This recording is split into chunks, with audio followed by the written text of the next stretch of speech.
안녕하십니까. 2020년 5월 12일 화요일에 함께하는 용칼입니다.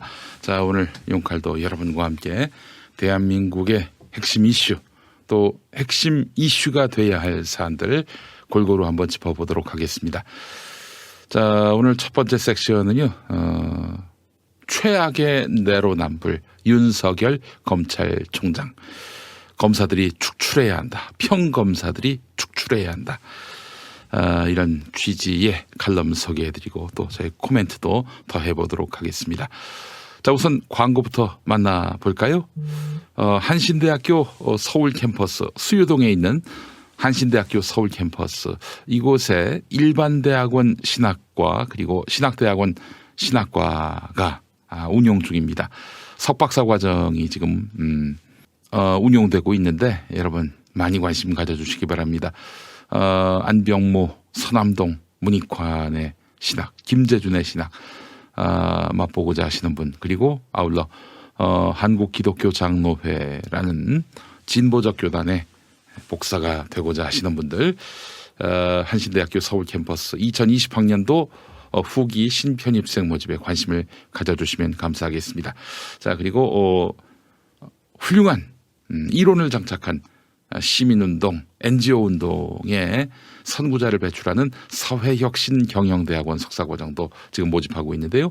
5월 22일까지입니다. 자세한 안내는 한신대학교 홈페이지 들어오시면 되겠습니다. HS 한신할 때 hs.ac.kr로 들어가시면 되겠습니다. 자, 그리고 네피알 광고 또 만나보셔야 합니다. 네피알 광고입니다. 자,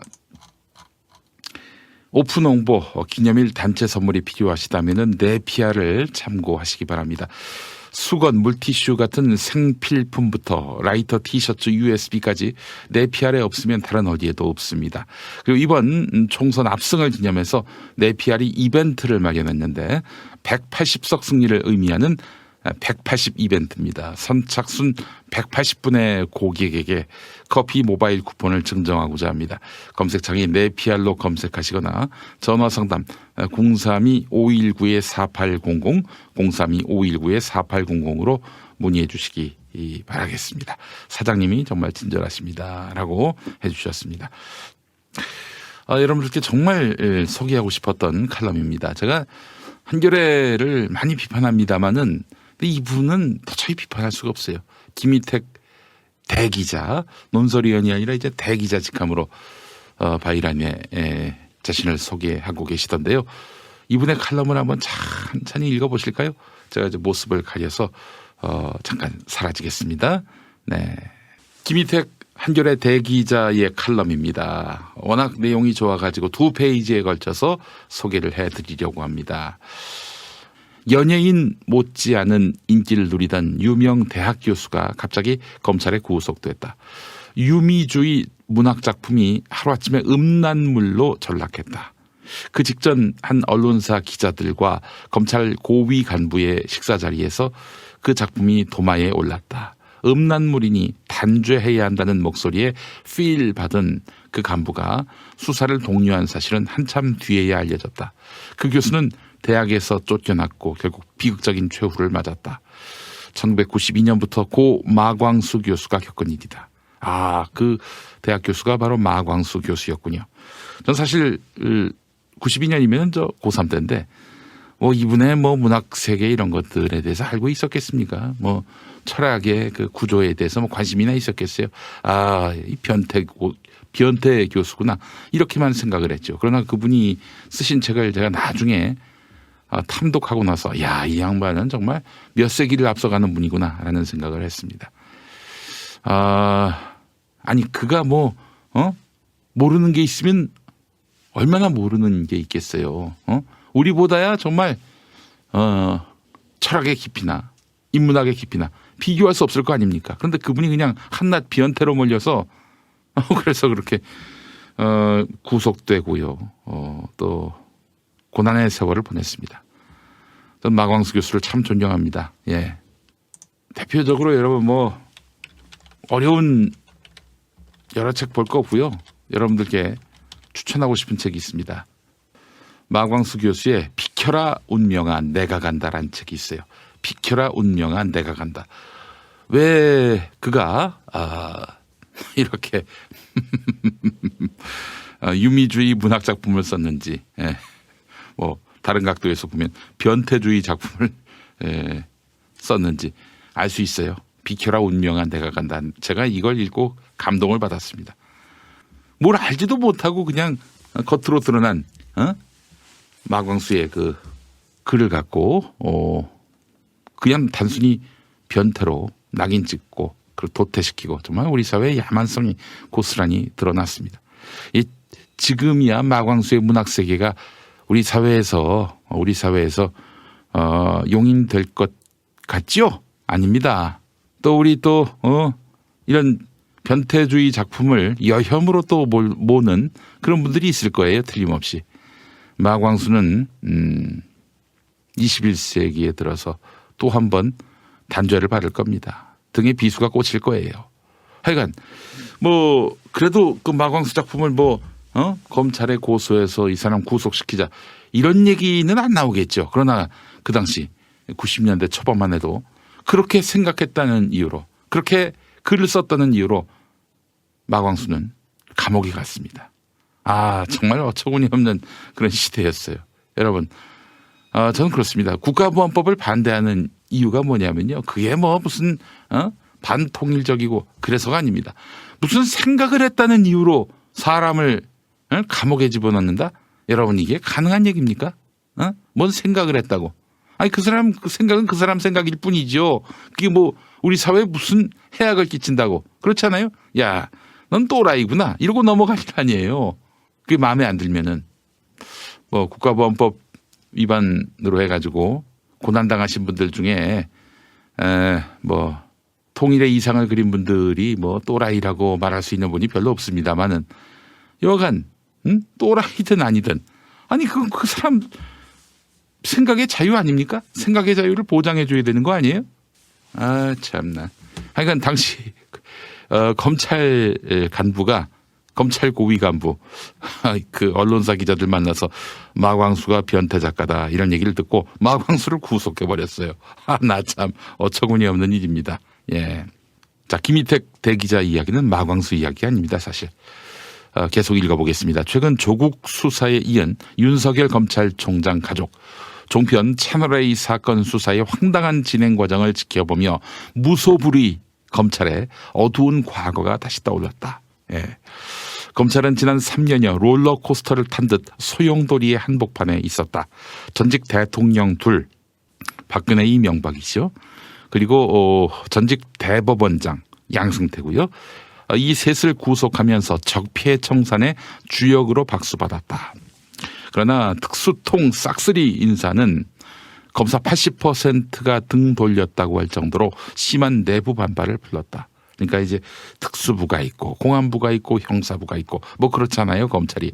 그런데 윤석열이 자기의 그 어떤 출신이라 할 수 있는 특수부만 잔뜩 이용을 했습니다. 심지어 공안부까지 그 특수통을 갖다 앉혔어요. 공안부 형사부 엿먹어라. 야, 왜 특수부가 아니었니? 이런 식의 인사였어요. 그 내부의 80%가 등을 돌린 거죠. 결국 외부의 적 검찰개혁을 표적 삼은 조국 수사로 돌파구를 열었다. 이 얘기가 뭐냐면은 내부에서 불만이 막 일어나니까 아니 특수부 검사만 검사냐 이러면서 한 80%의 검사들이 막 반발하니까 안 되겠어요. 이렇게 내분이 일어날 땐 어떡합니까? 그 리더십을 지켜야 하고요. 외부에 적을 만드는 거예요. 야야야, 적은 저쪽에 있어. 밖을 보라고. 저쪽에 적이 있어. 근데 우리끼리 싸워야 되겠어? 이런 식으로 해서 외부의 적을 만들었는데 그 외부의 적은 검찰 개혁의 깃발을 든 조국이었어요. 조국 죽이자. 이런 겁니다. 청와대와 여당의 반발을 무릅쓰고 강행한 조국 수사의 유력한 동기는 바로 여기에서 비롯된 것이 아닐까. 김희택 대기자가 이렇게 보고 있는 것입니다. 윤석열 총장과 측근들은 사모펀드에서 혐의를 포착해서 수사에 들어갔다지만 법정에서 가장 강력한 반격에 부닥쳤다. 재판장이 판사가 공개적으로 그 투자가 아니잖아요. 대여 아닙니까? 이렇게 말할 정도면은 검찰의 공소 유지가 쉽지 않다는 뜻이다. 뭐 무죄는 말할 것도 없고 공소 유지조차 어렵다는 그런 이야기예요. 지금 뭐 표창장 위조건으로 촉발된 입시 비리 역시 여러 문건의 진위 공방이 치열합니다. 지금 검찰에게 원사이드로 가는 게 아니에요. 검찰이 초기에 칼 뽑았을 때 말이죠. 야, 이게 조국은 죽었구나. 조국 일가는 이제 완전히 멸문지화를 만나겠구나. 이런 생각이 들었어요. 범죄를 저질렀기 때문에. 그러나 보십시오. 지금 저 친구들 검찰이 지금 공소 유지조차 못하진 않죠. 공소 유지가 쉽지 않은 상황 아니에요? 한 원사이드하게 쏠리는 진실이란 게 지금 없는 거예요. 뭐 재판장이 어떻게 판단하느냐에 따라서 또 판단이 달라질 수도 있겠습니다만은 지금 현재 치열하게 지금 진위 공방이 벌어지고 있는 겁니다. 뭔 세상에 이런 게 다 있어요. 후속으로 진행 중인 윤석열 총장 가족 사건 수사는 인력과 강도 면에서 이와는 너무 대조적이다. 지금 조국 일가에 대한 수사는 뭐 거의 뭐 조자룡 칼춤 추듯이 휘두르는데 윤석열 본인의 가족 사건 수사는 뭐 이건 수사를 전혀 안 한다고 봐도 무리는 아닐 정도로 조국 수사와 인력과 강도 면에서 너무나 대조적이라는 거예요. 논란이 되고 있는 사건들 모두 스포츠센터, 요양병원, 토지 같은 초고가 부동산을 둘러싼 문서 위조, 사기, 위증이나 주가 조작 등 이건 뭐 정말 얼치기들이 아니라 전형적인 꾼들의 수법이 총동원된 막장극인데 하나같이 검찰 수사 과정에서 피해자와 가해자, 큰 죄와 작은 죄가 뒤바뀐 의혹이 짙다는 거예요. 왜? 윤석열 장모에게 유리하게 만들어주기 위해서가 아닌가 하는 그런 생각이 듭니다. 여기서 도촌동 사건이란 게 있습니다. 경기도 성남시에 있는 모양이죠. 도촌동이. 서울에는 이런 동이 없는데 경기도 성남에 있는 땅 16만여 평을 경매로 낙찰받는 과정에서 잔고증명서를 위조한 사건인데 잔고증명서 위조 이거는 뭐 내가 이만큼 잔고가 많아 그 집에서 뭐 자랑처럼 붙여놓으려고 이 잔고증명서를 위조하는 건 아니잖아요. 뭐 사실은 어디선가 이용해 먹으려고 잔고증명서를 위조한 거 아니겠어요? 사기치려고. 그렇지 않아요? 이거는 고등학생 표창장이나 체험보고서 정도가 아니라 은행 명의의 증명서를 통째로 위조한 범죄입니다. 물론 뭐 그 표창장 체험보고서 위조도 범죄는 범죄지만 이 은행 명의 증명서를 통째로 위조한 것은 중범죄입니다. 무거울 중자 중범죄예요. 안 그렇습니까, 여러분? 예? 공정 가치나 도덕성 차원을 넘어서 전문 조직의 범죄 냄새가 짙다 하겠습니다. 자, 그런데 언론에서 폭로가 된 뒤에야 검찰이 재수사에 나섰는데 자금 융통에 관여하고 문서 위조범을 측근으로 둔 검찰총장 부인은 소환 조사도 않고 불기소했어요. 불기소. 관여가 돼 있는데 불기소했어요. 불기소가 뭡니까? 불구속이 아니에요. 이거 달라요. 불기소는 아예 재판정에 설 필요도 없는 뭐 무혐의인 거죠. 무혐의. 예. 뭐 기소유예하고도 또 다르죠. 불기소는. 네. 검찰에게 장관 부인과 총장 부인의 수사 강도를 가르는 기준은 역시 우리 패밀리냐 아니었냐 이게 아니었겠습니까? 김희택 대기자 얘기가 이랬습니다. 스포츠센터나 요양병원 사건도 마찬가지다. 검찰이 가족이나 지인을 대놓고 봐준 흔적이 곳곳에서 감지된다. 언론의 폭로는 매우 구체적이다. 청와대 민정수석에게 감찰 중단이라며 직권남용 혐의를 적용한 기준이라면 검찰의 자기 식구 봐주기 역시 직권남용이나 직무유기로 파헤쳐야 비례와 균형이 맞는다. 우리 저 비례와 균형 이런 얘기 많이 하시는 분이 누굽니까? 균형 수사 강조하는 분이 누구예요? 윤석열 아닙니까? 윤석열. 그 쥐들이 불리한 건은 비례와 균형의 가치를 얘기하지 않고 남이 일방적으로 분리해야 하는데 하는 사안에서는 비례와 균형이 또 상실되는. 자기에게 불리하고 또 남도 잘 파헤치면 또 남도 불리하게 할 수 있는 그런 사안에서는 또 비례와 균형을 또 강조하고. 검찰은 제대로 수사를 하는지 마는지 윤석열 패밀리에 대한 수사는 조용하다. 특수부 검사 수십 명을 투입할 조짐도, 관련자 일제 소환이나 총장 집 압수수색 낌새도 물론 없다. 올해 초 대대적인 간부 인사로 측근을 쳐냈지만은 수사지휘의 칼자루는 여전히 윤석열이 틀어주고 있다. 그렇죠. 서울중앙지검장을 비롯해서 추미애 법무부 장관이 특수통역에 집중된 이런 편향 인사를 바로 잡았는데, 윤석열하고 별로 친하지 않은 패밀리가 아닌 그 검사들이 대거 좌천이 됐는데, 근데 여전히 윤석열이 이 칼자루를 쥐고 있다는 거예요. 그런데도 총장 가족 수사에 그 흔한 특임검사, 특별검사 주장조차 안 나온다. 신기한 일이다. 그렇습니다. 윤석열이 지금 국민적 어떤 의혹이 제기된 그런 사안이라면은 좋습니다. 그러면은 특임검사, 특별검사를 하시죠. 이렇게 특임검사를 임명하겠습니다. 또는 특별검사 하시죠. 이렇게 나와야 마땅한 거 아닙니까? 립서비스라도. 그런 게 없어요. 왜 그러겠습니까? 그 수사하는 순간 물론 이제 뭐 큰 범죄 혐의가 있기 때문에 윤석열이 피한다, 이렇게 예단할 수는 없죠. 그러나 검찰총장이 털린다, 이건 참 여러 가지로 리더십에 흠집이 날 수 있기 때문에 윤석열이 받기 참 쉽지 않은 카드예요. 근데 말이죠, 윤석열 분명히 얘기합시다. 법무부 장관 집을 탈탈 털 때 기자들이 몰려가서 하루 종일 그 앞에서 뻗치기 하면서 음식 배달하는 분한테 막 웃으면서 달려들어가지고 뭐 짜장면 시켰나요?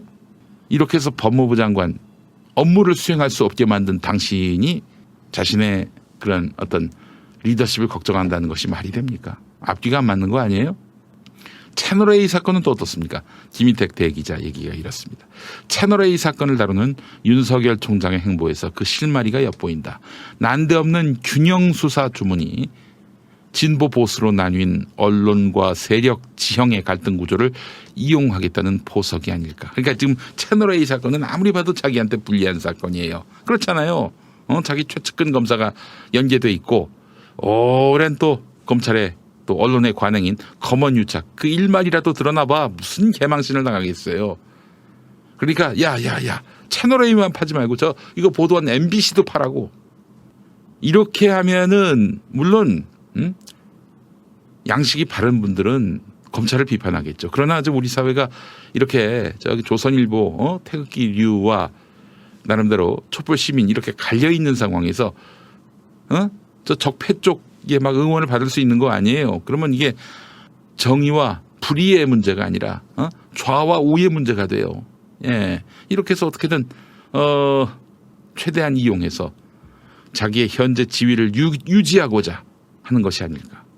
가족 사건도 이거를 정의와 불의의 문제가 아니라 법과 불법의 문제가 아니라 좌와 우의 문제로 만들어서 자기의 지위를 유지하고 그렇게 해서 자기 가족의 안전을 도모하기 위한 것이 아닌가.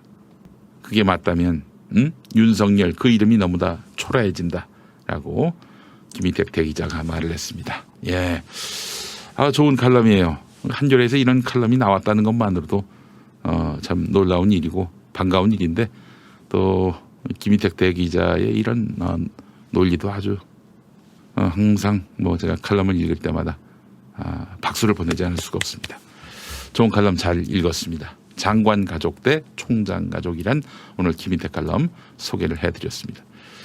김선미님, 기소유예는 범죄, 불기소는 무죄죠. 그렇습니다. 불기소는 기소를 안 한다는 거예요. 뭐 불기소가 꼭 뭐 무죄다라고 단정할 수는 없습니다만은 뭐 증거 없음 이런 걸로도 불기소가 되니까 법적으로 봤을 때는 유죄로 판정하기 어렵다. 뭐 그런 취지로 보시면 됩니다.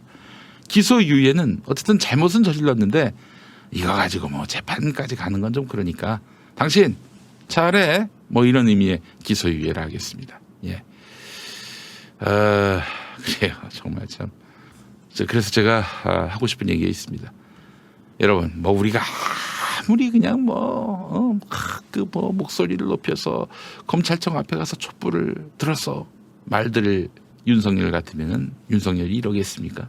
물론 뭐 서초동에서 여의도에서 촛불을 밝힌 것, 검찰개혁 요구한 거, 그게 뭐 잘못했다, 쓸데없는 짓이다, 이런 얘기 절대 아닙니다. 굉장히 그건 그거대로 큰 의미가 있는데, 윤석열이 사퇴하는 게 우리의 본질적인 목적이라면 그는 참 뭐랄까요. 이 생산성은 좀 떨어진다, 이런 말씀을 드리고 싶어요. 왜냐, 그런 걸로 물러날 윤석열이 아닙니다. 여러분 그건 분명히 아셔야죠. 그런 걸로 물러날 윤석열이 아닌 거예요. 윤석열을 물러나게 할 단 하나의 방법은 뭐냐? 문재인 대통령이 전화해가지고 윤 총장 이제 그만두시죠. 아닙니다. 추미애 장관이 감찰권을 가동해서 주변을 탈탈 털어서 압박한다? 안 물러납니다. 그래도 안 물러나요. 그럼 어떻게 해야 물러나느냐? 평검사들, 그 80% 되는 평검사들이 총장님 이제 그만두실 때가 됐습니다 라면서 이런 평검사, 검사사회, 검사 집단들이 당신 물러나라고 할 때, 이럴 때야 윤석열이 더 이상 있을 수가 없겠다라고 판단할 겁니다. 그래요. 평검사들 아니고서는 지금 윤석열을 끌어내릴 사람이 없어요. 신지연님 말씀은 윤석열이 차기 대권에 나오려고 하는 것 같아요라고 말씀하셨습니다.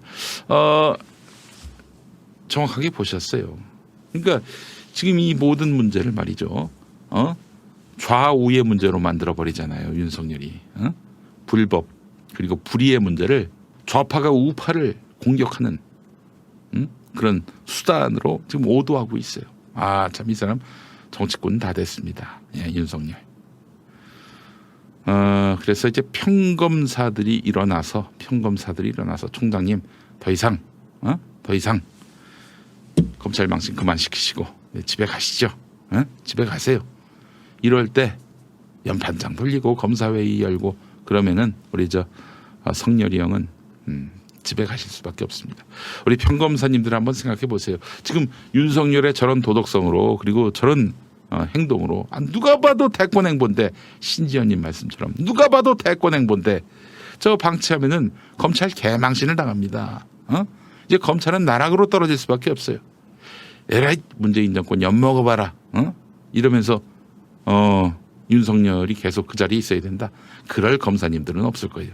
우리 검사님들이 나름대로 자기 조직에 대한 애정과 또 자긍심이 있지 않습니까? 그런데 그 자긍심을 윤석열이 지켜줄 수 있을까? 한번 근본적으로 회의를 해보셔야 된다고 생각을 합니다. 혹시 이렇게 생각하는 분들도 있을 거예요. 야, 좌파 좋으라고 윤 총장을 그만두게 하냐? 지금 전선이 구축됐고 지금 싸움이 붙었는데 어떻게 장수를 끌어내리라고 말하는 거야? 혹시 이렇게 생각하는 검사님들이 계실까요? 그런 분들은 정말 말 그대로 윤석열 측근들입니다. 윤석열 측근들이에요. 먼 미래를 바라보시고요. 검찰의 그런 존재 그 근거가 뭡니까? 존립 기반이 뭐예요? 국민의 신뢰 아닙니까? 아니 뭐 물론 이제 불만도 갖고 또 뭐 비난도 하고 그러지만은, 그러나 검찰은 지켜야 할 최소한의 품격과 어떤 금도라는 게 있습니다. 근데 지금 그걸 막 넘어가잖아요. 중앙선 침범을 하고 있잖아요. 우리 성렬이 형이. 평검사들이 일어나서 총장님 많이 하셨습니다. 이제 그만하시죠. 우리 검찰 망신 그만 좀 시키세요. 이러면서 용퇴를 촉구한다면요. 야, 그러면 진짜 그때는 검찰 달리 보이죠. 우리 국민들이. 지금 많은 수의 국민들 180석을 몰아서 민주당에게 그야말로 패권을 안겨주다시피 한, 패권이라는 표현이 좀 굉장히 뭐 좀 거부감이 있는 표현이긴 합니다만은, 그렇게 180석을 몰아준 국민들은 지금 뭘 기다리는 줄 아십니까? 코로나 종식을 기다리는 게 아니라 7월을 기다려요. 7월이 되면 공수처가 출범할 것이고, 그러면은 이제 황금어장인 검사님들을 막 조사하고 처벌하는 그런 공수처가 이제 시작이 되는 거 아니에요. 그 세상이 왔을 때 검사님들이 만약에 뭐랄까요, 곤란한 처지에 놓이면은 국민들이 저 사람 왜 저러지? 혹시 뭐 억울한 점이 없나? 이렇게 돌아보지 않습니다. 검사가 조사받는다, 이 단계부터 박수를 친다니까요. 저는 우리 검찰에 종사하시는 우리 공직자분들, 검사님들, 그분들이 범죄자 취급받는 거 바라지 않습니다. 정말 그거는 우리 법치주의의 그 어떤 근간을 허무는 사안이기도 해요. 뭐 검찰이 사법기관은 아니지만 그래도 법을 집행하는 그런 기관 아니겠습니까? 그런 의미에서 지금 윤석열 총장 모시고 과연 검찰이 과연 바른 길을 가고 있는지 한번 돌아보실 필요가 있을 것 같아요. 자, 평검사님들 좀 뜻 좀 모으셔서 7월 오기 전에 깔끔하게 우리 윤석열 정리합시다. 하태경도 그런 말 했잖아요. 저 여당이 180석 먹으면 윤석열은 죽는다고. 야당 의견도 좀 존중해 주면서 그렇지 않습니까? 야당도 또 우리의 국정의 파트너인데 야당 의원이 그렇게 얘기했으면 또 야당 의원 말도 좀 들어주고 그래야 하지 않겠습니까? 180석 되면은 윤석열은 죽는다고 했으면은 그 말을 존중해 줘야 될 거 아니에요. 예. 왜 야당을 존중하지 않는지 모르겠습니다. 안타깝습니다. 예. 아니 하태경이 얼마나 민망하겠어요. 자기가 그렇게 얘기했는데 윤석열이 살아있으면 자기 뭐가 되는 겁니까? 뻥쟁이가 되는 거 아니에요. 자, 우리 평검사님들께서 이 평검사님들께서 해안을 장착하시고 이제 윤석열과는 빠이빠이 하면서 새로운 검찰의 이상을 한번 세워가시면 어떨까 하는 생각이 듭니다. 윤석열 검찰로는 이젠 그냥 검찰은 우파 집단의 어떤 전위부대 이렇게 인식될 수밖에 없어요. 아니 절대 다수의 검사님들이 그렇습니까? 그렇지 않잖아요. 우리 검사님들 그 윤석열로 인해서 괜히 우파 정치 집단의 행동대원으로 낙인 찍히는 일이 없도록 각별히 총장에게 복속당하지 마시고 자기 할 말도 하시고 그리고 검찰의 미래 누가 더 검찰에 오래 있습니까? 윤석열이 오래 있어요? 우리 평검사들이 더 오래 있어요? 예? 자기 조직에 대한 애정과 자기에 대한 애정의 표시로 윤석열 물러나라 이렇게 목소리를 내주시면 진심으로 감사하겠습니다. 하태경 의원의 그 말도 좀 존중해 주십시오. 아무리 우습고 허접하고 별볼 일 없고 그렇다 하더라도 하태경도 국회의원인데 그렇지 않습니까? 자, 다음 이야기 좀 해보겠습니다. 오늘 한겨레 사설인데요. 네, 우리 김희택 대기자께서 좋은 칼럼 쓰셔서 한겨레 기사 하나 더 소개합니다. 한겨레 사설 정의기억연대 이른바 후원금 논란.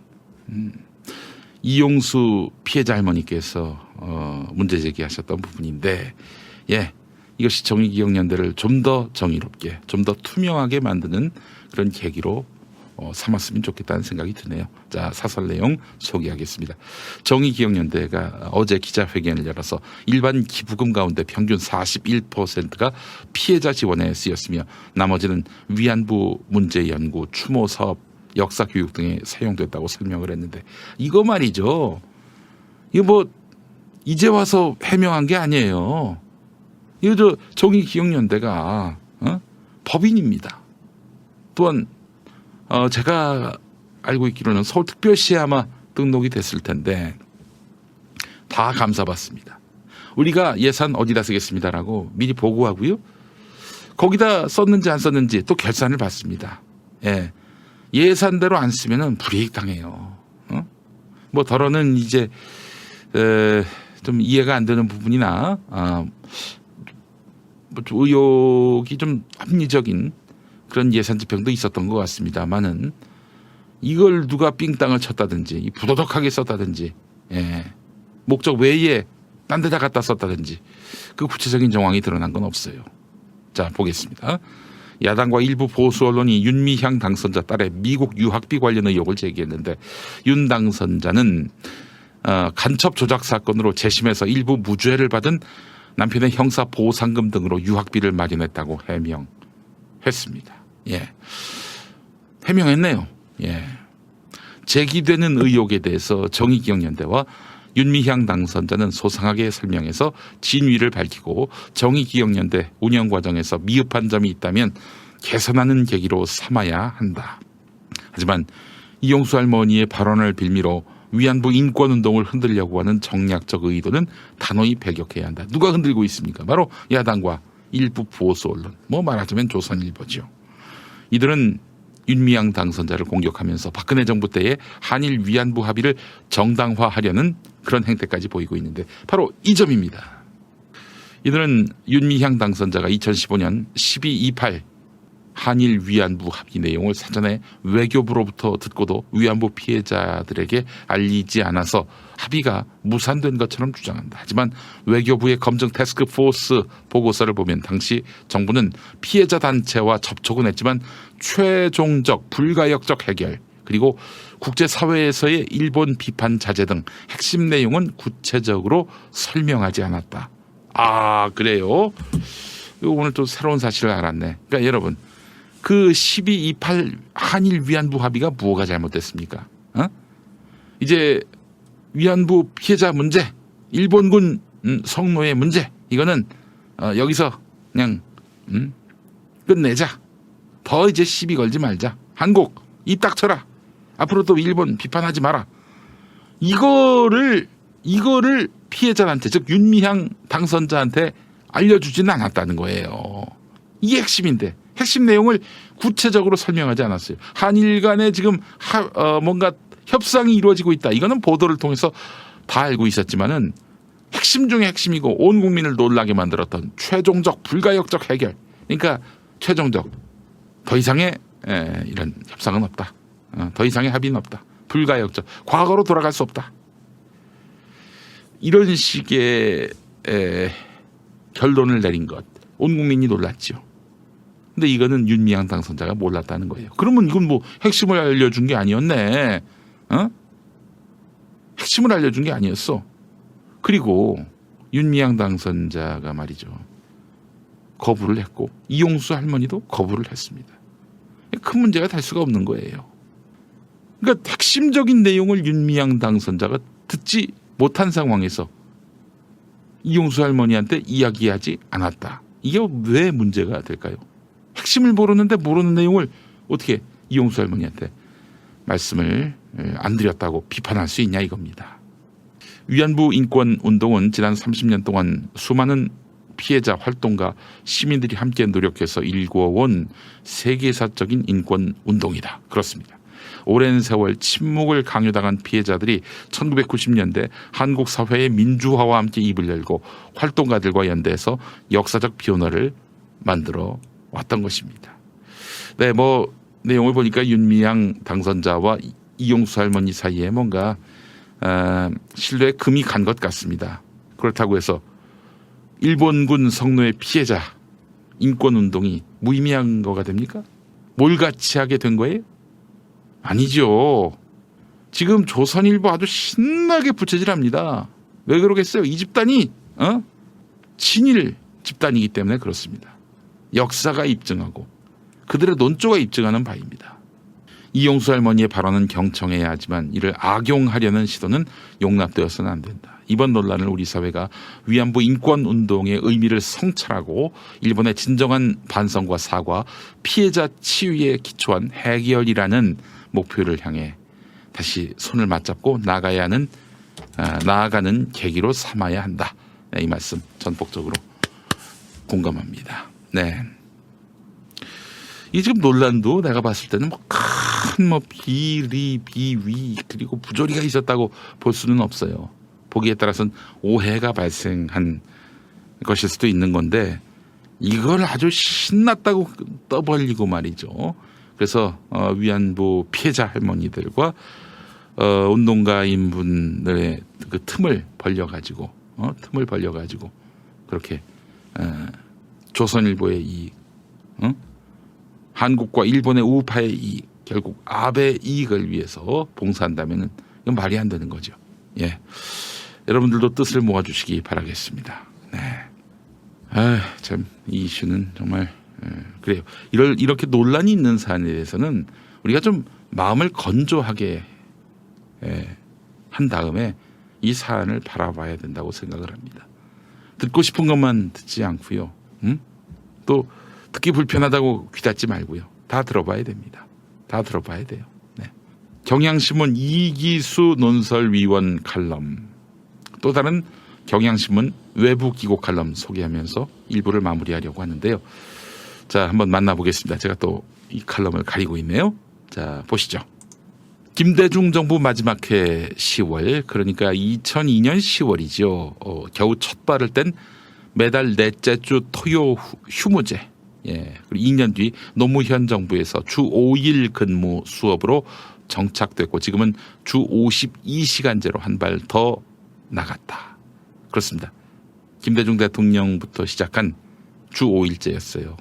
여러분. 1999년 외환 위기 속에서 시작된 국민기초생활제는 수급액을 올리면서 사각지대를 좁혀가고 있고 제주 4.3 사건과 5.18 광주 민주화 운동도 진상규명, 명예회복과 보상, 대통령 사과, 국가기념일 제정의 긴 여정을 밟았다. 그렇죠, 여러분. 김대중 정부 때 제주 4.3이 사실상 그때 이제 거론이 됐었어요. 그 이전에는 제주 폭동, 뭐 그렇게만 알려졌었는데 그 실상도 제대로 알려지지 않았죠. 순위 3촌에도 나와 있습니다만은 제주도 곳곳이 학살 장소였습니다. 아주 무참하게 짓밟았고요. 많은 분들이 희생이 됐죠.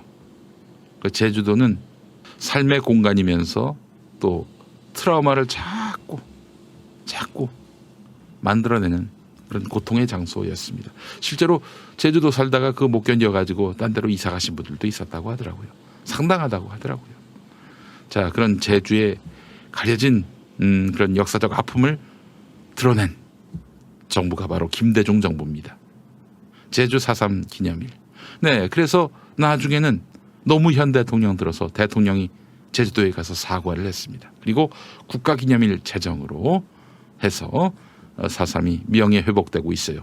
자, 이게 보니까 김대중, 노무현, 문재인 정부 이렇게 이 3기 민주정부를 통해서 점점 이런 복지라든지 혹은 이런 역사의 정의 세우기, 이 모든 것들이 단계별로 성숙되어 왔다고 볼 수 있는 거예요. 4기 민주정부, 5기 민주정부로 간다면 이제 대한민국은 정의에 기반한 나라가, 확실하게 정의에 기반에 선 나라가 되지 않겠습니까? 자, 이기수 논설위원 칼럼 계속 봅니다. 거슬러 올라가면 복지정책 저작권은 현재 국민연금, 의약분업, 건강보험 체계를 완성한 김대중 정부의 대미정책의 변곡점은 용산기지 공원화, 전자권 전환, 자유무역협정을 체결한 노무현 정부였다. 김대중 정부가 국가인권위원회와 여성가족부를 세상에 내놨다면 노무현 정부는 종합부동산세 그리고 개방형 이사제를 담은 사립학교법 개정 그리고 공공기관 지방 이전의 발판을 놓았다. 아, 그래요. 그런 김대중 대통령, 노무현 대통령에게 180석이 있었다면, 물론 노무현 대통령 때는 152석이 확보가 됐습니다만은, 그래 참 노무현 대통령 때 너무 아쉬웠어요, 열린우리당이. 근데 좀 이게 또 불가능할 수밖에 없었다는 생각이 드는 것이 대부분이 초선 아니었습니까? 원래 2004년 총선 전에 열린우리당은 한 40석밖에 안 됐어요. 그 당이 이제 4배가 된 거 아니에요? 4배가. 응? 대부분 초선으로 이루어졌고. 그러니까 초선들의 문제는 뭐냐면 참 생각이 바르고 이상적이고 그리고 신선하고 그리고 자기희생적인데, 문제가 뭐냐면은 관료들한테 희롱을 당한다는 거예요. 관료들의 욕망, 관료들의 속내, 이걸 파악하려면 한 3선쯤 돼야 한다고 하더라고요. 네, 전 그래서 다선 의원들은 다 뭐 집에 가야 된다, 이거에 동의하지 않아요. 관료들에게 포위되면은 아무것도 할 수가 없다는 걸 우리가 지난 민주정부 때 봤던 거 아니겠어요? 그래서 열린우리당이 152석 됐을 때 그때 관료들은 비웃었다고 하더라고요. 아이고, 이 애숭이들 우리한테 한번 또 교육을 받아야겠구나. 그래요. 이번에 180석 저는 초선 의원들을 굉장히 좋아하고 또 기대를 많이 합니다만은 이 관료들에게 먹히지 않는 그런 초선이 됐으면 하는 그런 바람을 갖고 있습니다만 계속 칼럼 읽어볼게요. 김대중 청와대의 마지막 대변인이었던 박선숙 의원에게 물어봤다. 평준화 교육이 산업화 시대에 맞는다면 지식정보 시대의 창의성을 높여야 한다. 그러니까 평준화 교육을 없애가지고 뭐 무슨 특목고를 뭐 확대하고 뭐 이러자는 얘기는 아니고 그러니까 줄 세우기 교육은 끝내자는 거예요. 김대중 대통령 생각은. 그래서 각자 적성과 또 이상에 맞게 그렇게 창의성을 높이는 교육으로 가야 된다는 것. 그래서 평준화, 수월성이라는 것이 줄 세우기죠. 이런 것들을 넘어서서 근본적인 교육의 틀과 학벌이 없는 사회를 짜고 싶은 그런 꿈을 김대중 대통령이 가졌고 고졸 대통령이었던 노무현 대통령도 가졌던 겁니다. 고졸 대통령이라고 해서 많이들 무시하는데 고졸 대통령이라고 무시하는 인간들한테 한번 물어보고 싶습니다. 너 저기 사법고시 봐가지고 판사 될 수 있어? 물어보고 싶어요. 응? 아니 무시해도 좋은데 너 저기 사법고시 봐가지고 판사 될 수 있어? 라고 물었을 때 몇이나 네 뭐 그까짓 거 못하겠습니까? 라고 하겠어요. 그러니까 노무현 대통령을 고졸 대통령으로만 보는 거는 정말 무식하기 이를 데 없는 그런 편견입니다. 예. 아니 노무현 대통령이 뭐 대학 들어갈 실력이 없어서 대학을 못 갔습니까? 또 실력이 없다고 그게 뭐 문제가 돼요? 아니 사법고시 봐가지고 판사까지 됐으면은 아니요 무슨 명문대 들어간 게 됐습니까? 나 참 그 웃기는 인간들입니다. 예. 노 대통령만큼 이렇게 인문학적 통찰과 그리고 약자 소수자에 대한 그런 애정이 투철한 지도자. 예. 그 고졸 대통령이라고 노무현 대통령 막 우습게 여기던데 아니 김대중 대통령도 고졸입니다. 따지고 보면. 그런데 그들이 그 명문대 심지어 해외 유학파보다 못한 게 뭐가 있어요. 김대중 대통령이나 노무현 대통령이. 그만한 통찰력과 또 그만한 또 국민에 대한 사랑, 애정, 헌신. 김대중 노무현을 따라올 수 있습니까? 노무현 전 대통령의 어록과 회고를 담은 책 노무현 전 대통령의 어록과 회고를 담은 책 진보의 미래와 운명이다엔 아프게 돌아본 두 가지가 나온다. 검경 수사권 조정과 공수처 설치를 못한 것을 깊이 후회했고 제일 가슴 아파했던 것은 노동의 유연화였다라고 이야기를 했어요. 그런데 문재인 대통령은 검경 수사권 조정 그리고 공수처 설치 법으로 달성했습니다. 잘 운용하는 것이 이제 남은 과제인데 노무현 대통령이 아쉬워했던 것을 친구가 아쉬워했던 것을 성사시켰어요. 예. 노동의 유연화 문제. 이 문제는 어떻게 풀어야 할까요? 180석이면은 저는 풀어낼 수 있는 길이 있다고 저는 보거든요. 노동의 유연화. 노동의 유연화라는 건 말이 어려운데요. 쉽게 해고하는 겁니다. 쉽게 해고하는 거예요. 한 사람을 직원으로 들이면은 그 사람 도무지 이 기업을 운영하는 사람으로서는 노동자 보호도 좋은데 도저히 같이 일하기 쉽지 않은 그런 여러 가지 여건들과 환경이 있지 않겠습니까? 그럴 때 그분한테 이제 그만두라고 한다면 그분은 어떻게 되느냐? 이제 바로 빈곤의 늪에 빠지게 되는 거예요. 그럴 때 공공과 사회가 이 말하자면 쿠션이 돼줘야 한다는 겁니다. 쿠션이. 어떤 식으로 쿠션을 만들 수 있느냐? 공공과 사회가. 이것이 바로 기본소득이란 거예요. 기본소득만한 대안이 없다는 것이 서구복지사회의 결론입니다. 자, 그러나 보십시오. 우리 국민들한테 매달 얼마씩 준다. 난리가 나죠. 불과 몇 달 전만 해도 난리가 날 일이었습니다. 그러나 최근에 재난기본소득 경기도에서는 재난기본소득이라고 합니다. 또 중앙정부에서는 재난지원금이라고 하는 건데 모든 국민에게 지급하는 그런 기본소득 아닙니까?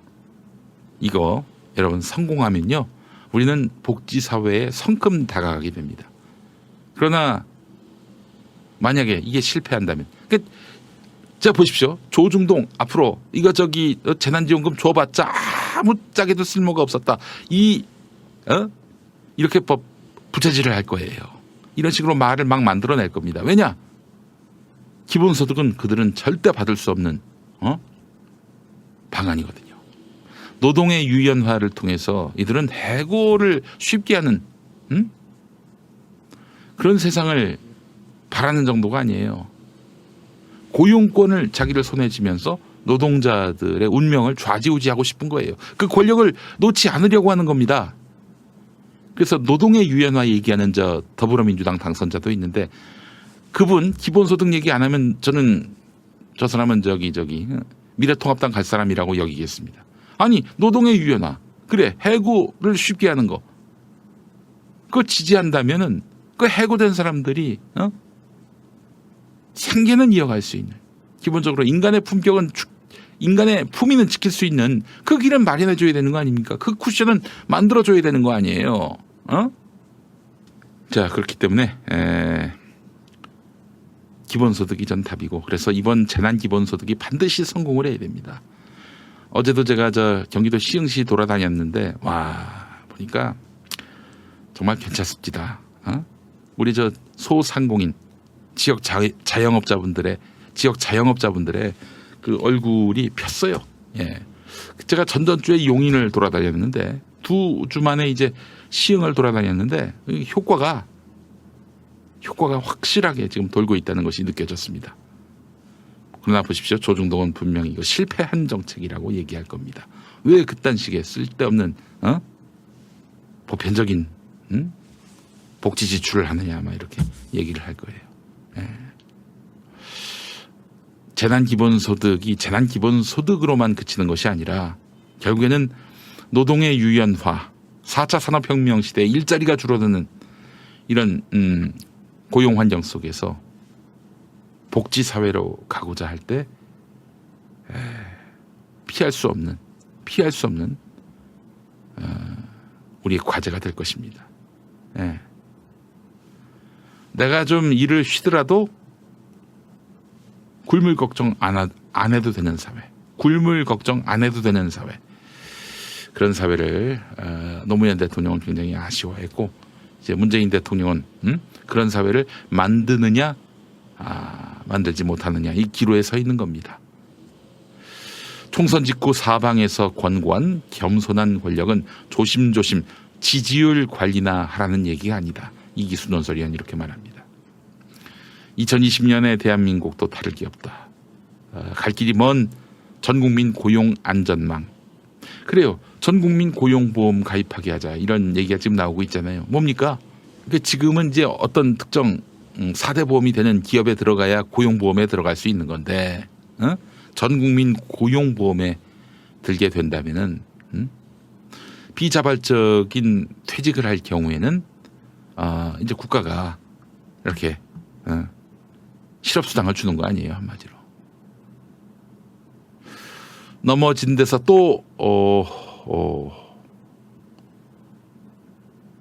넘어지는 재난안전망 얘기 나왔는데 이기수 논설위원 칼럼을 좀 다 읽어보고 또 이야기해 보겠습니다. 갈 길이 먼 전국민 고용안전망, 넘어진 데서 또 넘어지는 재난안전망, 탄소 발자국을 줄이는 녹색 뉴딜, 또 절감한 공공의료, 100년지 대계를 짤 국가교육위원회를 속도 있게 만들어야 할 길이다. 그러니까 전국민 고용보험 시대 열어야 하고요. 재난안전망 확대를 해야 되는데 또 기업들 부담 커진다고 또 그것도 또 안전망을 헐겁게 만들고 또 탄소 발자국을 줄이는 그런 녹색 뉴딜 뭐 말은 많이 나오고 있는데 이걸 실행에 옮겨야 하고 그리고 또 절감하고 있는 공공의료 뭐 그 차원을 넘어서서 아예 뭐 원격 의료를 하자는 거 아니에요. 이거 저 기업들 배불리자고 이런 소리나 해쌓는 인간들이 목소리 높이고 있고 이런 현실 속에서 180석을 얻은 여당이 부자 몸조심, 겸손한 권력을 추구하면서 조심조심 지지율 관리만 하지 말고 붙을 땐 붙고 욕먹을 땐 욕먹더라도 갈 길은 가자는 거예요. 김대중 노무현이 꿈꿨지만 미처 이루지 못한 그 이상들을 말이죠. 기업에게는 40조 원을 쏟아부으면서 재난지원금 3조 원 올리는데 파르르 떠는 정부는 곤란하다. 기획재정부 듣고 있습니까? 국가와 기업만 빠져나오고 국민들은 피눈물 흘린 IMF 외환 위기를 되풀이해서도 안 되는 것이고요. 예. 자, 재난기본소득은 그런 의미에서 굉장히 의미가 있는 게 뭐냐면은 그동안 무슨 그 재난적 상황이 오면은 기업들부터 챙겼어요. 이런 일반 국민들은 지원 대상이 아니었습니다. 기업들부터 챙긴다는 게 뭡니까, 여러분? 뭐예요? 트리클 다운 이펙트라는 거 아니에요? 트리클 다운 이펙트, 트리클 다운 이펙트, 트리클 다운 이펙트. 이건 뭡니까?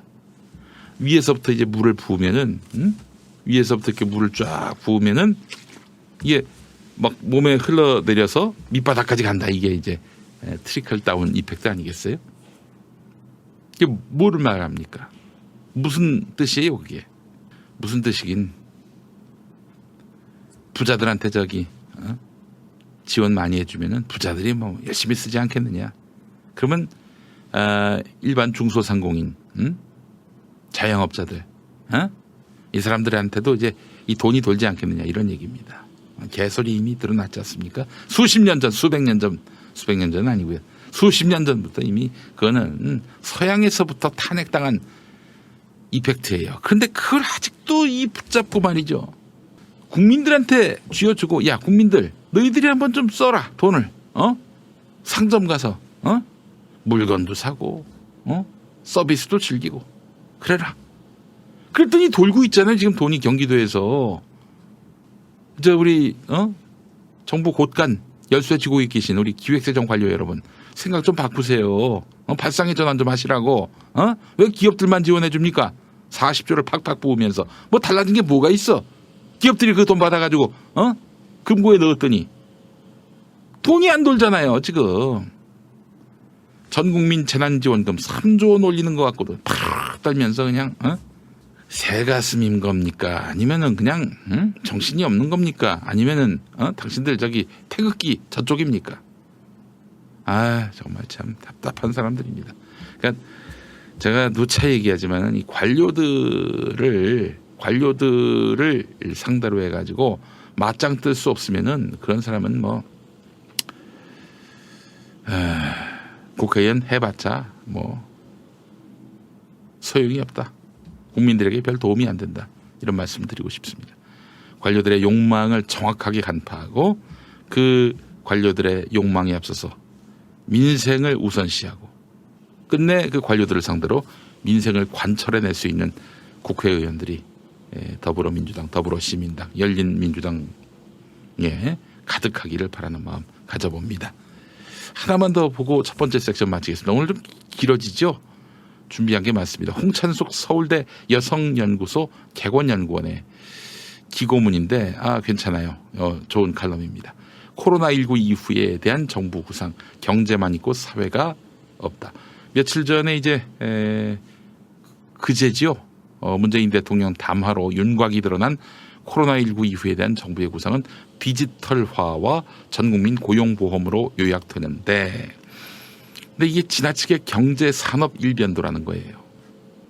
이번에 그 비대면 수업도 이루어지고 교회에서는 예배가 이루어지고 또 뭐 각 직장에서도 비대면 회의도 있고요. 재택근무 같은 경우가 그렇지 않습니까? 그래서 좋다. 탄력을 받았으니 디지털화에 박차를 가하자. 이 위기를 기회로 삼자. 이게 정부의 취지입니다. 좋아요. 방향 옳습니다. 그리고 전 국민 고용보험을 얘기했어요. 또 좋은 아이디어입니다. 그런데 홍찬숙 연구원 말은 사회적 측면이 없다는 거예요. 이 대책이. 지극히 경제 산업 일변도의 대책이란 얘기입니다. 한국판 뉴딜에서 규정하는 코로나19는 비대면 사업의 확충을 요구하는 경제적 사건일 뿐인데, 그러나 세계화된 시장 경제에 기초한 삶이 경제 공황 외에도 생물학적 참사를 유발했다는 사실 자체에 우선 주목해야 한다. 이 말이 좀 어렵죠. 자, 한번 보겠습니다. 국내에서 코로나19는 신천지와 같은 시민사회 사각지대의 존재, 집단적 돌봄과 요양기관의 취약성, 아파도 출근해야 하는 권위주의적인 조직문화, 재택근무가 불가능한 맞벌이 부부의 자녀 교육과 돌봄 문제, 사립유치원의 이용료 반환 문제, 성소수자에 대한 언론의 노이즈 마케팅. 이 언론은 국민일보죠. 또 국민일보의 유영대, 백상현 얘기입니다. 네, 성소수자에 대한 언론의 노이즈 마케팅, 그리고 개인정보 보호에 대한 둔감함 등 여러 사회 문제들을 음지에서 꺼내서 부각시켰다. 이것은 사회에 숨겨지고 억압된 문제를 시민사회의 참여를 통해서 해결하는 문제, 돌봄과 요양 부문에 대한 총체적인 재점검, 그리고 인력과 지원 강화 문제, 노동과 정부에서의 인권 강화, 그리고 자녀 돌봄과 아동 교육의 질적 강화 등에 대한 고민을 숙고하도록 한다. 예, 이건 뭐 하나같이 돈이 안 되는 일이네요. 예, 그래서 이게 사회적인 측면인 겁니다. 경제산업 일변도의 정책으로 흐르게 된다면은 이런 것들을 간과할 수 있다는 얘기인 거죠. 이거 어떻게 정부가 쏟아 부어야 될 예산입니다. 회수되기 어려운 돈이에요. 그러나 이것이 바로 민생을 윤택하게 만들고 또 우리를 복지사회로 이끌게 만드는 구상이라는 것이죠. 그래서 사회적 측면에서의 구상이 많이 아쉽다는 지적은 좀 새겨들을 필요가 있지 않겠는가 생각이 듭니다. 그렇잖아요, 여러분. 이 돈이 안 되지만은 이런 사회적 측면이 고려가 될 필요가 없는 사안들입니까? 이런 것까지 챙겨야 돼, 국가가 공공이, 이런 생각이 드세요? 아닙니다. 저렇게 돈 경제 산업 이것만 강조했던 나라, 대표적으로 천민자본주의의 국가 미국 어떻습니까? 마스크나 의료용품 생산 및 제조업 부품 산업이 외주화로 인해서 균형을 잃었고요. 신자유주의적 공공의료 축소와 공공의료보험의 미비, 만성화한 간호 및 돌봄 인력 부족으로 야기된 의료체계의 붕괴의 공포, 외국인 노동자들의 주변화한 삶과 열악한 노동 및 주거 조건은 감염병에 대한 선진국의 취약성을 믿을 수 없을 정도로 키워왔다는 건데, 돈 앞세우다가 결국에는 민생의 기본이라 할 수 있는 의료 체계마저도 돈에 물들었고, 금전의 논리에 물들었고, 그러니까 마스크 같은 것들을 제때 공적으로 축적하지도 못하고 지급하지도 못하고 이런 구조까지 왔다가 결국에는 미국이라는 사회가 지금 코로나의 깊은 늪에 빠져들고 있어요. 헤어나오질 못하고 점점점 늪에 빠져들고 있어요. 점점. 네. 유럽은 다릅니까? 경제만 있고 사회가 없는 코로나19 대책 좀 생각을 바꿔야 되고요. 참 걱정이긴 합니다. 우리 정부가 예산이 많은 것도 아니고, 그래서 재정 지출이 좀 많아질 필요가 있어요. 예. 위기 때 국민을 위해서 결국 회수되지 못할 돈이라 할지라도 국민의 안전과 생명을 위해서 국가가 과감하게 투자할 수 있다면 투자입니다. 그래요. 국민에게 국가와 공공이 있습니다. 여러분 안심하십시오. 이래야 국가와 공공 아닙니까? 국가와 공공이 국민에게 긴급 생활안정자금, 즉 재난기본소득 지급을 주저하고 그런 걸 왜 국가와 공공이 합니까? 왜 퍼주기를 해요? 이렇게 말하는 사람들이 관료로 있는 이상은 이 나라에 희망이 없어요. 돈이 하여간 회수되지 않고 그냥 쏟아붓는 것처럼 보이지만 국가와 공공이 국민에게 이렇게 제때에 말하자면 생명줄을 던질 때 국민은 국가를 신뢰하게 되고 그 국가에 대한 신뢰는 애국심으로 업그레이드 되고요. 그 애국심은 결국 국가가 진짜 어려운 위기를 만났을 때 국민을 똘똘 뭉치게 하는 힘이 될 것입니다. 안시성이라는 영화 보셨는지 모르겠지만은 그 양만춘이 리더 아닙니까? 양만춘 장군의 그런 영도 아래 안시성의 공동체가 똘똘 뭉쳐가지고 당나라 군대를 맞서서 싸울 수 있었던 거 아니겠습니까? 뭐 물론 이제 안시성 사건이 역사적으로 실제 있었던 일이냐, 뭐 그걸 확인할 길은 많지 않아요. 그러나 그 신화만 보더라도 얼마나 그 정말 리얼리티가 살아있는 신화입니까? 또 역사적 사실일 수도 있는 사건 아닙니까? 역사적 사실일 수도 있는 사건 같습니까? 자, 국민에게 돈을 쏟아붓는 거 이거를 아까워하지 말고, 또 지금 재난 위기 상황 아니에요? 한 번만 지급하고 끝날 일이 아닙니다. 이재명 지사 말대로 여러 번 지급해야 돼요. 지금 벌써 우리 아이들은 크리스마스 이후로 지금 밖을 나가지 못하고 있어요. 그럼 몇 달째입니까 지금 이게? 한 번 지급하고 끝날 일이 아닙니다. 재정을 팍팍 투여해서라도 국민을 살리고 우리 민생을 살리는 일에 정부가 정말 과감한 발상의 전환을 해야 하지 않을까. 수세적이고 수비적인 자세가 아니라 적극적이고 능동적인 그런 대처를 해야 하지 않겠는가 하는 생각을 해봤습니다. 이렇게 해서 첫 번째 섹션이 끝납니다.